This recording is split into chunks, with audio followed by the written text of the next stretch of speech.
from the Lakeside Newsroom of the Henrico Citizen, your hometown news source since 2001. This is the Henrico News Minute with publisher Tom Lapis. Henrico supervisors authorized funding to help fight homelessness in the city of Richmond, and Henrico schools officials consider changes to the student code of conduct. We'll tell you about those stories and others in today's Henrico News Minute for Wednesday, April 24th, 2024. It's brought to you today by Speech Connections. And now for the news. Henrico's Board of Supervisors last night approved a resolution that will provide more than $800,000 for regional homelessness services. The county will provide funding to the Salvation Army to support operations of its Center for Hope on Chamberlain Avenue and money to Home Again for its family shelter on 2nd Avenue in Richmond. The county is partnering with the city to support those efforts to serve homeless residents in the area.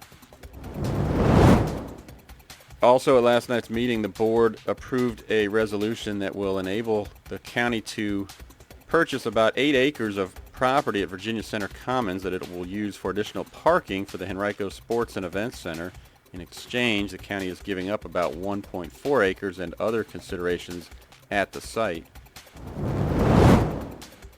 And employees of county authorities like the Economic Development Authority and Sports and Entertainment Authority now are eligible to participate in the county's Home Purchase Assistance Program following a vote of the board last night. The program launched late last year, and it provides employees who are full-time with the county and who qualify as much as $25,000 for down payments and closing costs to help with the purchase of their first new home.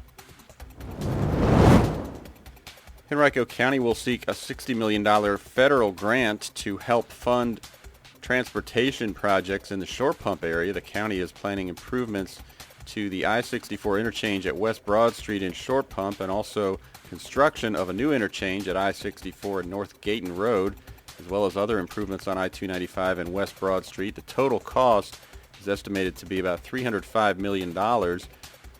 County already has received about $91 million in state funding. The federal funding would mean that about half the total project cost would be covered. Well, in early June, the Henrico School Board will vote on a number of proposed changes to its Code of Student Conduct. Those include the addition of a self-defense clause and reducing the time that student athletes can be suspended from their teams for drug and alcohol violations. Other proposed changes, which the board discussed at its meeting last week, include more guidance about how teachers should handle artificial intelligence and removing restrictions from the dress code that banned cutoff jeans and ripped clothing. In addition, current cell phone policies, which ban students from using phones during class time unless authorized by the teacher, remain unchanged in the disciplinary code that is suggested for the coming school year. School board members, however, pointed out that the code of conduct often is not consistently enforced at all schools across the division, with some enforcing it more harshly while others take a more lenient approach. A survey in 2022-23 found that only 61% of school staff members agreed that the rules for behavior are applied consistently. Our education reporter Leanna Hardy has much more on these topics. Right now you can find her article at our website, henricocitizen.com. And a quick note, we are in the midst of our annual spring membership drive. We're seeking 100 new members to help support the journalism that we produce, whether it's this podcast or all of our coverage 5 days a week on henricocitizen.com. If you'd like to contribute and join our 620 or so current members, visit our website, henricocitizen.com, and look for the Donate to the Citizen yellow button up in the upper right-hand corner.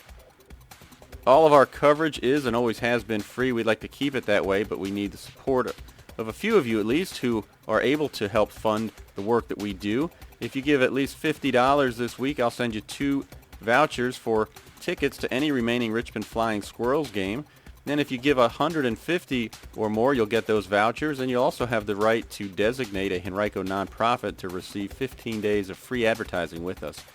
Every contribution helps us keep doing the work that we're doing, and we sure do appreciate your support. Speech Connections offers pediatric speech therapy services at their office in Henrico, in daycares, preschools, private schools, public schools, and via teletherapy. Their dynamic team provides individualized and family-centered speech therapy services for toddlers, preschoolers, school-aged children, and adolescents. When you work with Speech Connections, you get a team that is ready to provide the highest standard of care while collaborating with families and other professionals. To learn more, visit speechconnections.net or call 804-672-8588.